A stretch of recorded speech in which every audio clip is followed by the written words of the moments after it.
آج ہمارے ساتھ ناصر عباس عطر موجود ہیں جو تخلص اپنا عطر استعمال کرتے ہیں اور کبیر والا ونوئی پھول سے ان کا تعلق ہے۔ کبیر والا میں ہم ایک انتخاب جو شعراء کرام کے حوالے سے ہوگا تو اسی کی لڑی سے آگے ایک شاعر سے گفتگو کر رہے ہیں جو آج ہمارے ساتھ موجود ہیں۔ السلام علیکم سر۔ وعلیکم السلام سر کیسے ہیں آپ؟ ٹھیک ہیں الحمدللہ، آپ کا شکریہ۔ سر بہت شکریہ، آپ نے ہمیں ٹائم دیا بزی اسکیجول میں سے۔ کچھ گفتگو جو ہم نے ابھی شیئر بھی کی ہے کہ ایک انتخاب کبیر والا کے شاعروں کے حوالے سے لکھنا چاہ رہے ہیں، تو جس میں آپ کا ذکر بھی ضرور کیا جائے گا کیونکہ آپ شاعری بہت خوبصورت کرتے ہیں، بہت اچھی شاعری آپ کی موجود ہے جو ہم نے سنی ہے، لوگوں نے سنی ہے۔ تو اگر آپ اپنا تھوڑا سا تعارف ہمارے ویورز کو کروا دیں۔ جی، پہلے تو میں شکر گزار ہوں آپ کا کہ آپ نے اس قابل سمجھا۔ دوسری بات یہ ہے کہ میں یہاں کبیر والا کا ہی مضافات میں ونوئی پل موزالی پور ہے، وہاں کے رہائشی ہوں۔ ٹھیک ہے۔ میٹریکولیشن تک گورنمنٹ ہائی اسکول کبیر والا میں رہا، پھر اس کے بعد انٹرمیڈیٹ میں نے ملتان گورنمنٹ سائنس کالج سے کی۔ بی ایس سی کے لیے ایمرسن کالج کا انتخاب کیا گیا، ٹھیک ہے۔ اور پھر اس کے بعد بہاؤالدین زکریا یونیورسٹی سے ہم نے ایم ایس سی اسٹیٹسٹکس میں ڈگری لی۔ ٹھیک ہے۔ پھر اس کے بعد ملتان ہی ایجوکیشن کالج سے بی ایڈ کی ڈگری لی، اور پھر ملتان میں ایک سینٹرل کالج کے نام سے کمپیوٹر کالج ہے پرائیویٹ، تو وہاں ہم نے 2 سال پڑھایا ایز اے لیکچرر۔ ٹھیک ہے۔ وہیں پڑھا رہے تھے کہ پبلک سروس کمیشن کی طرف سے ایگزام اور انٹرویو کے مراحل طے کرنے کے بعد گورنمنٹ جاب لیکچرشپ ہوئی، وہ گورنمنٹ ڈگری کالج بصیر پور، تحصیل دیپال پور، ضلع اوکاڑا۔ ٹھیک ہے۔ تو گھر سے بڑی دور ہو گئی؟ گھر سے بہت دور ہو گئی، لیکن کوئی بات نہیں، جہاں بندہ رہتا ہے اگر اسی کو گھر سمجھ لے تو کبھی کوئی پرابلم نہیں آتی۔ بالکل ایسا سر۔ پھر وہاں سے 3 سال جاب کرنے کے بعد گورنمنٹ کالج خانے وال میں ٹرانسفر ہوا، یہ غالباً 1997 کی بات ہے۔ ٹھیک ہے۔ اور تب سے لے کر تاحال گورنمنٹ کالج خانے وال ہی میں ہم موجود ہیں۔ پروموشن کے سلسلے میں لوگوں کو باہر جانا پڑتا ہے، لیکن خدا کا شکر ہے کہ 2 دفعہ پروموشن ہوئی اور یہیں خانے وال ہی میں سیٹ ایڈجسٹمنٹ ہو گئی، اور ہم ابھی تک یہیں اپنے فرائض سر انجام دے رہے ہیں۔ سر آپ اس حوالے سے بڑے لکی انسان ہیں کہ آپ پروموشن بھی ہوئی تو دوبارہ سے سیم جگہ پر آپ موجود رہے، ورنہ دور جانا پڑتا تو یہ بڑے مسئلے مسائل فیس کرنے پڑتے ہیں۔ شاید قسمت نے ساتھ دیا، کیونکہ میں دوری کو دوری سمجھتا نہیں ہوں، جہاں بھی بھیجیں گے چلے جائیں گے، جہاں رہیں گے گھر ہوگا، کام کرنا ہے۔ بالکل۔ تو میرے خیال میں قدرت نے بھی کچھ مدد کی اور یہیں پہ چانس بن گیا۔ اچھا سر، ابھی آپ نے بتایا کہ پہلی تو میرے لیے جو خوشی کی بات یہ ہے کہ ہمارے 2 انسٹیٹیوٹ جو ہیں وہ سیم ہیں جہاں کے ہم ایلمنی ہیں، کبیر والا ہائی اسکول اور BZU۔ سر بھی وہیں سے پڑھے ہوئے ہیں ان دونوں انسٹیٹیوٹ سے، اور میں بھی ان دونوں انسٹیٹیوٹ سے پڑھا ہوں، جو قابل فخر بات ہے کہ کبیر والا ہائی اسکول یا بہاؤالدین زکریا یونیورسٹی۔ اچھا سر، آپ کا سبجیکٹ جو ہے وہ اسٹیٹ ہے، لیکن یہ کیا وجہ ہے کہ اسٹیٹ اتنا خشک ترین مضمون سمجھا جاتا ہے، لیکن آپ اردو کی طرف شاعری بھی کرتے ہیں اور آپ کا جو پڑھانے کا ہے وہ اسٹیٹ بھی ہے، تو کوئی موازنہ بتا سکتے ہیں اس کا آپ؟ یہ جو علوم کی مختلف شاخیں ہیں جی، یہ سارے علمی ہے، اور علم کسی کا میراث نہیں ہوتا۔ بالکل۔ ہاں، یہ کہہ سکتے ہیں کہ اسٹیٹسٹکس میرا ایک ذریعہ معاش ہے۔ ٹھیک ہے۔ میری روزی روٹی اللہ نے اسی سبجیکٹ کے حوالے سے لگا دی، وگرنہ دیکھا جائے تو تمام سبجیکٹس اوپر جا کے انٹر کنیکٹڈ ہیں، ان میں ایک کوریلیشن پائی جاتی ہے۔ بالکل ایسا سر۔ اور اسٹیٹسٹکس میتھمیٹکس کی ایک شکل ہے۔ بالکل۔ اور میتھ یا فلاسفی یہ سارے لاجک بیس پہ چلتے ہیں، ان میں باقاعدہ ان میں بھی وہی وزن ہوتا ہے، اور وہی وزن وہی لاجک شاعری میں بھی چل رہا ہے۔ بالکل۔ تو ان میں کوئی زیادہ فرق فن میں اور سائنس میں اور آرٹ میں مجھے لگتا نہیں ہے۔ ٹھیک ہے۔ ہاں، کہیں جا کے تھوڑا بہت ڈیویٹ کرتے بھی ہیں۔ ٹھیک ہے، لیکن سر وہ فلاسفی کی جو آپ نے بات کی ہے وہ پھر مدر ہو جاتی ہے سب کی، تو ادھر سے سب چیزیں جو جی ہیں بالکل، وہ بھی لاجیکل ہے۔ فلاسفی تو مدر آف سائنس ہے، لیکن اس میتھ کو کہا جاتا ہے کہ math is mother of science جی بالکل، as an old lady of no charge. بالکل۔ تو یہ میرا جو بیسک انٹرسٹ تھا وہ میتھمیٹکس میں تھا۔ ٹھیک ہے۔ اور اسٹیٹ بائی چوائس نہیں ہے آپ کا؟ نہیں، بائی چوائس نہیں ہے، میں ایم ایس سی میتھ کرنا چاہ رہا تھا، لیکن باوجود اسٹیٹ میں آنا پڑا اور یہ سوچ کے قبول کر لیا کہ یہ بھی میتھ ہی کی ایک برانچ ہے، تو اس میں میں اپنے میتھمیٹکس کو تلاش کر لیتا ہوں۔ لیکن پھر اردو سے شغف کیسے ہوا سر؟ اردو سے دلچسپی ویسے تو ہماری قومی زبان ہے، گھر میں بولتے ہیں، پھر ہمارا جس مکتب فکر سے تعلق ہے، مختلف محافل ان میں مجالس میں محافل میں، تو ایک شاعری سے ایک ریدھم سے لگاؤ بن جاتا ہے۔ ٹھیک ہے۔ لیکن اس کا بنیادی سیرا ہمارے FSC میں ایک استاد ہوا کرتے تھے پروفیسر انعام الہی فاروقی صاحب. جی بالکل. تو انہوں نے جس دل جمعی سے اور لاور سے ہمیں اردو پڑھایا تو انہوں نے ایک دلچسپی پیدا کر دی اور ہمیں اردو ہمارے اندر اتار دیا گیا. ٹھیک ہے. کچھ پھر وہاں سے ہاں یہ سارا سہرا انہی کو جاتا ہے کہ اسی کی موجودگی میں پھر ہم نے کچھ کتابیں لائبریری سے لے اردو کی, ناول لیے, شاعری لی, تو پھر ایک مطالعہ شروع ہو گیا تو پھر یہ اردو پینیٹریٹ کرتا گیا ہمارے اندر. ٹھیک ہے. اچھا سر, بلکہ کبیر والا سے تعلق ہے. کبیر والا میں کبیر والا کی خوبصورتی میں سے خوبصورتی یہ بھی ہے کہ یہاں پہ ایک ہی وقت کے اندر کافی ساری زبانیں انڈرسٹینڈ کی جاتی ہیں, بولی جاتی ہیں. تو آپ کی مدر لینگویج سر؟ مدر لینگویج پنجابی ہے. مزید اس کا جو اگر لہجہ دیکھیں تو یہ رچناوی لہجہ, ٹھیک ہے, جس کو کچھ لوگ جانگلی بھی زبان بھی کہہ دیتے ہیں. یہ جو جانگ شور کوٹ کبیر والا یہ سارا حصہ ہے اسی رچناوی لہجے اپنا. لیکن سر آپ کی جو شاعری ہے وہ آپ کی اردو میں ہے, تو لیکن یہ ایسی کیا وجہ کہ آپ کی شاعری اردو میں ہے, مدر لینگویج جو ہے وہ پنجابی کا لہجہ ہے؟ میرے مطابق کچھ ایکسپریشن جو ہم اپنے فیلنگز کا کرتے ہیں وہ تو مدر لینگویج کی طرف نہیں کر رہے ہوتے, پھر آپ نے اردو چوز. یہ وجہ ہے کہ الفاظ سے زیادہ لہجے اپنے معنی رکھتے ہیں. جی بالکل. اور پیور معنی, پیور لہجہ وہی ہوتا ہے جو آپ کا مادری زبان کا لہجہ ہوتا ہے. جی بالکل. لیکن جب سکول میں بچے کو داخل کروا دیا جاتا ہے تو اس میں زیادہ فوکس اردو پہ, انگلش پہ یا سائنس سبجیکٹس پہ رکھا جاتا ہے. نتیجتاً کیا ہے کہ آپ اپنی مادری زبان کے جو ٹپیکل روایتی الفاظ ہیں وہ بھی کئی بھول جاتے ہیں. بول تو رہے ہوتے ہیں لیکن ان کے وہ الفاظ کئی آپ کو بھول چکے تھے, محو ہو جاتے ہیں. بالکل. تو پھر پڑھتے پڑھتے جب بندہ آگے نکلتا ہے تو پھر ٹھیک ہے مادری زبان بندہ کہنا چاہتا ہے, کبھی کچھ کہہ بھی دیتا ہے, لیکن پھر وہ بھول بندہ یہی کہتا ہے کہ چلو یہ اردو جو اب ہم پڑھ رہے ہیں ٹچ ہیں تو اسی میں اپنا معافی ضمیر بیان کر دیں. اور اردو میں معافی ضمیر بیان کرنا کوئی مشکل نہیں ہے, یہ بھی ہماری قومی زبان ہے. ہم پہلے دن سے گھر سے یا اسکول سے مادری زبان کے ساتھ ساتھ یہ بھی بول رہے ہیں. وہ بھی اس میں سینس میں آ جاتی ہے, دوسرے سینس میں مادری زبان کی جگہ لے لیتی ہے اردو. بالکل ایسا. اچھا سر, شاعری آپ کر رہے ہیں, شاعری کے بہت ساری اصناف ہیں, اس میں سے کس صنف میں آپ شاعری کر رہے ہیں؟ اور سیکنڈ یہ کہ کس طرح کی شاعری ہے, مطلب جیسے غالب کا تھیم اور ہے, جالب کا تھیم اور ہے, فیض کا تھیم اور ہے, میر تقی میر کا تھیم اور ہے, تو آپ کس تھیم پر اور کس صنف میں؟ اگر ہم غالب اور میر اور ان کی بات کریں جی تو ہم خود کو شاعر کہتے ہوئے بھی شرم محسوس کریں گے. ٹھیک ہے. بالکل. ان کی اپنے اپنے فیلڈ ہے, وہ بات جہاں کرتے ہیں ہم وہاں بات شاید سوچ بھی نہیں سکتے ابھی تک. باقی رہا جو چیز بندہ دیکھتا ہے ماحول میں, گرد و پیش میں, تو اس کے اندر سے اس کا رد عمل بھی نکلتا ہے. بالکل ایسا.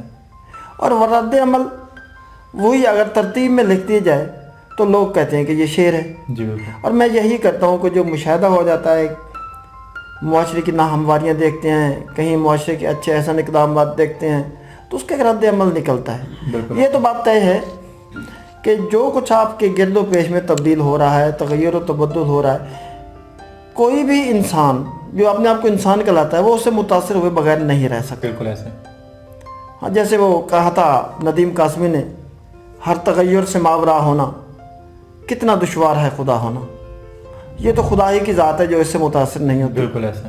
وگرنہ ہمارے تو یہی حالت ہے, خنجر چلے کہیں پہ تڑپتے ہیں ہم امیر, سارے جہاں کا درد ہمارے جگر میں ہے. تو جو کچھ محسوس کرتے, ویسے عام شخص میں جو شاعر نہیں ہوتے وہ بھی جو کچھ محسوس کرتے ہیں اس کا رد عمل وہ بھی دیتے ہیں. کوئی کاغذ پہ پینٹنگ کرتا ہے تو وہ مصور کہلاتا ہے. بالکل ایسے.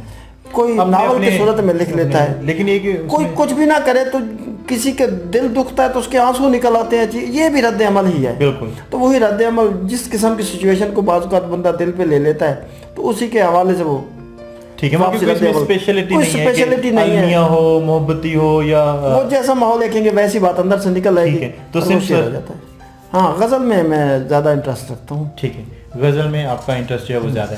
اچھا سر, آپ نے ابھی احمد الدین قاسمی صاحب کا بھی شعر سنایا اور ہمیں میر صاحب کا بھی شعر سنایا ہے, تو میں آپ سے یہ سوال پوچھنا چاہوں گا کہ کلاسیکل شعراء میں آپ کا فیوریٹ شاعر؟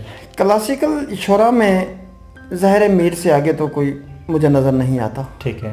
جو بھی شاعر جس جہت پہ چلے گا تو اس کو میر سامنے کھڑا ہوا نظر آئے گا. بالکل ایسا سر. لیکن میر کے علاوہ اگر ہم اسپیسیفک ایک سینیریو میں دیکھیں تو اقبال اور فیض ہے جنہوں نے ایک مقصد کے لیے کام کیا ہے. بالکل. لیکن اگر جنرلائز کی بات کرتے ہیں تو پھر اس کے میں غالب آ جاتا ہے, جی. مومن آ جاتا ہے. یہ سارے کلاسیکل شعراء ایسے ہیں. مطلب کیٹیگرائز کیے بنا آپ کو سب سے پسندیدہ آپ کا؟ میرے خیال میں غالب ہے. ٹھیک ہے.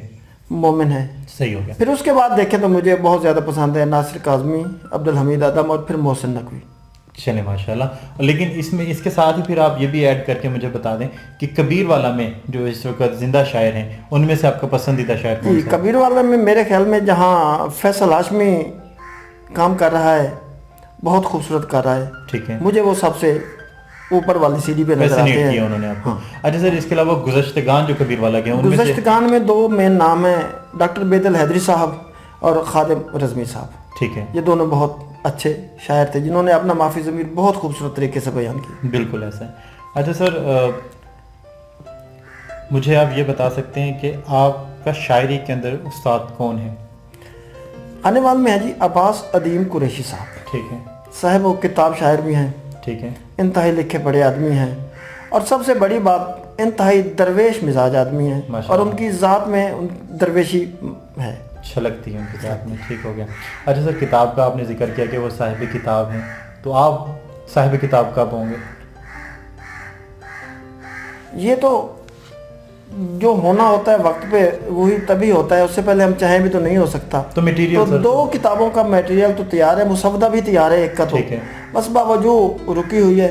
اور اس میں سب سے بڑی وجہ میں سمجھتا ہوں کہ ہماری اپنی سست الوجودی اور نااہلی ہے. ٹھیک ہے. کہ وہ ابھی رکی پڑی ہے, ہم اس پہ مزید کام نہیں کر سکے, یا پھر یہ ہے کہ کچھ اور ایسے کام ہیں کہ تجھ سے بھی دل فریب ہیں غم روزگار کے, تو اس وجہ سے ابھی تک وہ اس پہ ہم کام نہیں کر سکے. بس امید ہے بہت جلد وہ منظر ہے. اس کے لیے سر سست الوجودی کا لفظ بڑا خوبصورت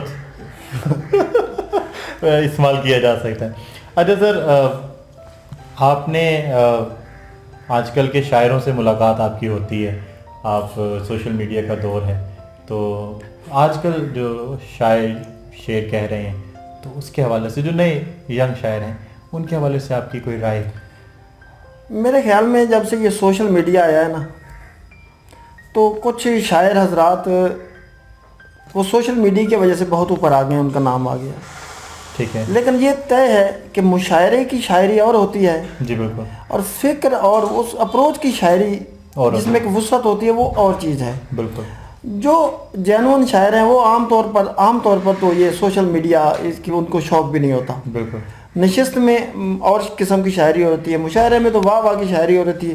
تو جو آج کل کے زیادہ شاعر ہیں وہ میرے خیال میں مشاعرے کی شاعری کو ترجیح دے رہے ہیں, یا پھر یہ اس کی وجہ یہ ہے کہ شاید ہم انہیں جانتے ہیں جو میڈیا پہ جن کو پروجیکشن مل گئی ہے, اور جو جینون ہے ان کو بہت کم لوگ واقف ہیں, جیسے کہ توصیف تبسم صاحب ہیں. ٹھیک ہے. ہمارے شورکوٹ سے غیر عالم صاحب ہیں. ٹھیک ہے. تو ان لوگوں کے ناموں سے بہت سے کم لوگ واقف ہوں گے. جی بالکل, کہ یہ بھی کوئی شاعر ہیں, لیکن وہ جینون لکھ رہے ہیں. اسی طرح کے اور بھی کئی نام ہیں جو گم شدگی میں پڑے ہیں.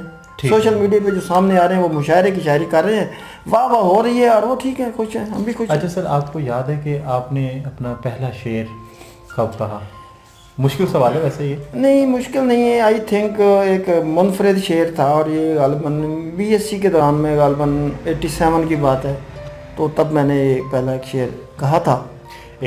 اور پھر اس کے بعد جب یونیورسٹی میں گئے تو ہمارے ایک فنکشن ہوا کرتے تھے یونیورسٹی کے تمام کلاسز مل کے, تو وہاں ایسے میں نے وہ ایک غزل پڑھ دی. ٹھیک ہے. لکھی اور پڑھ دی.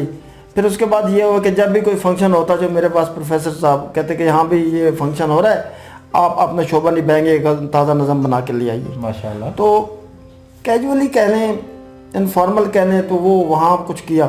ٹھیک ہے. پھر اس کے بعد یہ میں گاہے بگاہے کرتا رہا ہوں. ٹھیک ہے. پھر اس کے بعد خاموشی رہی, BEd کیا تو وہاں ایک غزل ہو گئی.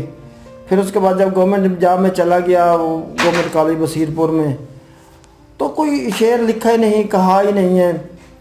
تو غالباً 97 میں جب ٹرانسفر ہو کے خانے والا ہے, تو یہاں عباس ادیم قریشی صاحب کی جو ایک ہمیں صحبت نصیب ہوئی, تو وہاں سے دوبارہ ایک ترغیب ملی. ٹھیک ہے. تو اس وقت پھر میں نے باقاعدہ طور پر شعر کہنا شروع کیا. اس سے پہلے تو رینڈملی شعر کہہ رہا تھا. بالکل. تو پھر یہاں آ کے باقاعدگی پر نشستیں بھی ہوئیں, اور ایک تنظیم جو ادبی ہے غضنفر ادب اکیڈمی کے نام سے, جس کے سرپرست عباس ادیم قریشی صاحب ہی ہیں, تو وہ جوائن کی. تو تب سے پھر یہ ایک تسلسل ہے. تو سر ہم بھی خواہش کریں گے کہ ان سے ہماری بھی ملاقات ہو، جیسی درویشانہ صفت آپ نے ان کی بتائی ہے ہمیں. ضرور ضرور، وہ ملنے والی شخصیت ہیں، ان سے ملیں گے تو آپ واقعی آپ کو ایک خوشی اور راحت نصیب ہوگی. ٹھیک ہے. اچھا سر، یہ کوئی پرسنل سا سوال میں آپ سے کرنا چاہوں گا، وہ یہ ہے کہ کوئی ایسی کوئی خوبصورت سی چیز جو آپ کے ذہن میں آتی ہو، کوئی خوبصورت سی یاد آتی ہو جو گزرے زمانوں کی ہو، گزرے وقتوں کی ہو، جس کو کبھی سوچ کے آپ مسکرا جاتے ہو؟ یہ یاد کوئی ایک تھوڑی ہے، کئی یادیں ہوتی ہیں جن کو سوچ کے بندہ مسکراتا ہے. وہ مختلف وقتوں میں مختلف چیزیں ہم سوچ اور پھر یہ بھی ہوتا ہے کہ ایک یاد آپ کو یادگار لگتی ہے تو کچھ عرصے کے بعد یا کچھ سالوں کے بعد آپ کو لگتا ہے کہ وہ تو بوگس تھی، اصل تو یہ یادگار ہے. بالکل ایسا تو بندہ اس کو بلا دیتا لیکن ہے. پھر بھی سر اس میں کوئی لیکن میں آج بھی ایک انجوائے کرتا ہوں. یونیورسٹی میں پڑھتے تھے تو ہمارے ایک پروفیسر تھے آفتاب معروف صاحب. ٹھیک ہے. وہ پروفیسر تو اسٹیٹ کے تھے، انتہائی ادبی اور لٹریری ذوق رکھتے تھے. ٹھیک ہے. تو وہ گاہے بگاہے ہمیں اسٹیٹسٹکس پڑھانے سے پہلے کوئی غزل یا نظم وہ سنا دیا کرتے تھے کبھی کبھی. جی. تو ایک دفعہ یہ ہوا کہ جیسے روایتی طور پر اسٹوڈنٹ تھوڑا سا ہڈ حرام بھی ہوتا ہے تو میں کلاس میں نہیں گیا. تو آفتاب صاحب پڑھانے آئے تو انہوں نے دیکھا میں نہیں بیٹھا. وہاں یونیورسٹی میں مجھے نا ناصر عباس کے نام سے کم سپرا نام سے زیادہ جانتے تھے. ٹھیک ہے. کیونکہ سپرا ہماری ایک کاسٹ ہے جو جٹوں کی سب کاسٹ ہے. بالکل. تو آفتاب صاحب آئے، انہوں نے کہا وہ منڈیو سپرا صاحب کتنے، پتہ نہیں جی کہاں گئے، جائیں انہیں ڈھونڈ کے لائیں. اب وہ میرے کلاس فیلوز ڈھونڈ رہے ہیں مجھے، کنٹین پہ دیکھ رہے ہیں، پلاٹوں میں دیکھ رہے ہیں کسی نے. تو میں لائبریری میں بیٹھا تھا ایسی. تو وہ ایک گیا کہتے آفتاب صاحب بلا رہے ہیں. میں انتہائی پریشان تھا، بھائی آفتاب صاحب استاد ہیں، ڈانٹیں گے، آج خوب ہماری درگت بنے گی، کلاس لیں گے. بہرحال جی میں ڈرتے ڈرتے نہ کلاس میں آیا، بہت جیسے پزل تھا اور ڈرا ہوا. تو آفتاب صاحب کہتے او یار بیٹھ بیٹھ، میں نے تمہیں اس لیے نہیں بلایا کہ کلاس میں کیوں غیر حاضر ہے، میں نے تو اس لیے بلایا، میں نے ایک نظم سنا، غزل سنانی تھی، تو یہاں کسی اور کو کیا سمجھ آنی تھی، تو میں نے اس لیے بلایا ہے. تو وہ جو اچھمبا مجھے اچانک خوشی ملی تو مجھے آج تک میں مسکراتا ہوں اس بات پہ. ٹھیک ہے. یہ تو بڑی خوشی کی بات ہے کہ کوئی استاد اس طریقے سے آپ کو بلائے اور آپ کو ڈر فیل ہو پڑھائی کا، اور آگے سے ایک آپ کے پسندیدہ انہوں نے حوصلہ افزائی کی، اور وہ میری ادبی حوصلہ افزائی بھی تھی، ایک قسم کی کمپلیمنٹ بھی تھا میرے لیے. وہ تمام طلباء ان کے اسٹیٹس کے تھے، اگر وہ طلباء کو سنا بھی دیتے تو طلباء کو پتہ ہی نہ لگتا کہ ہوا کیا ہے. اچھا سر، یہ تو بڑی خوبصورت یاد ہے آپ کی. ایسی بہت ساری یادیں ہوتی ہیں جو ہم یاد کرتے ہیں اور مسکرا دیتے ہیں. اچھا سر، تقریباً بہت ٹائم میں نے آپ کا لیا، ایک لاسٹ کویشچن میں آپ سے کرنا چاہوں گا کہ ہماری کافی خواہشیں ہوتی ہیں جو وقت کے ساتھ ہم اچیو کرتے رہتے ہیں، اور جب ٹائم ہوتا ہے اس وقت تو بہت بڑی اچیومنٹ ہوتی ہے، لیکن جب ہم اس کو اچیو کر لیتے ہیں وہ اتنا معنی نہیں رکھتی چند عرصے کے بعد. تو ایسی کوئی خواہش آپ کی جو آپ سمجھتے ہو کہ دیٹ واز آسم وش؟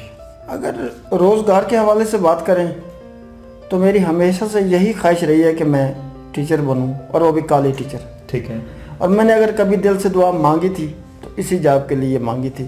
بے روزگاری کا عالم تو یہ ہے کہ جو بھی جاب ملتی کر لینی تھی. جی بالکل. لیکن دل اسی جاب پہ راضی ہوتا تھا، اور وہ اللہ نے مجھے دے دی مہربانی. ٹھیک ہے. باقی حسرت یہ ہے مجھے کہ علم کے میدان میں جو مطالعہ ہے، جو وسعت ہے، وہ میں وہ نہیں کر پایا جتنا اسٹڈی کرنا چاہیے تھا، یا جتنا علم کو آپ نے اندر اتارنا چاہیے تھا، اور آپ کا ایک ویژن بنتا ہے. بالکل. ابھی تک میری وہ حسرت ہے کہ کاش میں کچھ وہ اسٹڈی ایسی کرتا، کچھ ایسا علم میرے اندر آتا کہ جس سے میرا ایک ویژن پھیل جاتا. ٹھیک ہے. جو دو جہان کی روشنی ہے وہ علم میں ہے، نہ کہ اس پہ روزگار میں ہے. اس میں تو سر ہم آپ کے لیے دعا کریں گے کہ آپ اپنے مقصد کو اچیو کریں. آج ٹائم دینے کے لیے بہت شکریہ. آپ سے مل کر دلی طور پر بڑی خوشی ہوئی. Thank you sir.